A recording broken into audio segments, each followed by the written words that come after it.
Well, hello there, fellows. Hello. Today I'm traveling down memory lane, going back to the year 1967, when it was my good fortune to join the Express. Out of the country, you're a country boy, and you come to the city life, and it's all this supposedly big glamour to be in the city, and especially working for a newspaper. So when I joined the Express in 1967, it was there were several of us, maybe 10 or 12 of us as trainee journalists, and we were sent on assignments. But before they did that, they put us through a little spelling test, which I I often like to recall. They asked us to spell the word indictable, and I don't think any 12 of us got that word correct. And sometimes I still have problems spelling it. Instead of T-I-B-L-E and D-I-T-E, we never got indictable correct. However, the big thing about the Express was, for me, my exposure to a typewriter. I never had a typewriter in my life. It was the first time I'd seen one, straight out of the country. And here it is, that the magic of the typewriter, the magic of hearing those keys and listening to, listening to this thing, it was really exciting. And then every desk had a typewriter.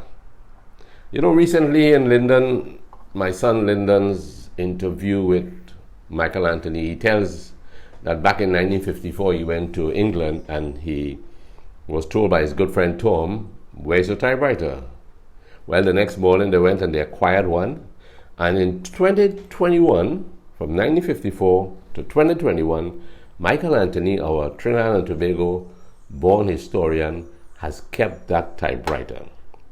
Typewriter was a magic. Every desk in the Express had a typewriter, and it became your personal friend. I used to like to hear the things, the keys striking the paper, moving along the line. Oh, it was exciting. Another thing too, there was this fellow called Kishore Tiwari. He was a one-finger specialist, and he would type stories, and he was famous as a reporter.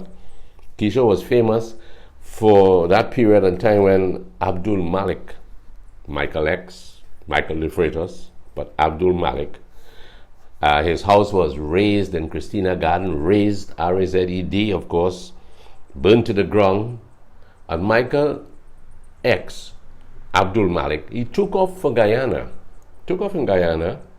and when the police meanwhile were going through the ruins here in Christina Gardens, Arima, they found two charred bodies.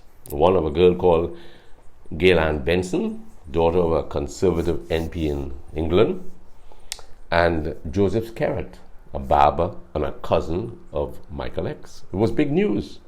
Michael X had darted off to Guyana, and the police later found him in a coal pit, hiding off the Linden Highway.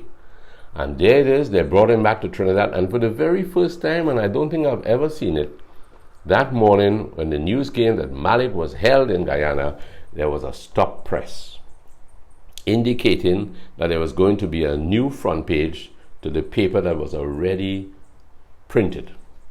That was the first time, and to me the only time I ever heard of a stop press.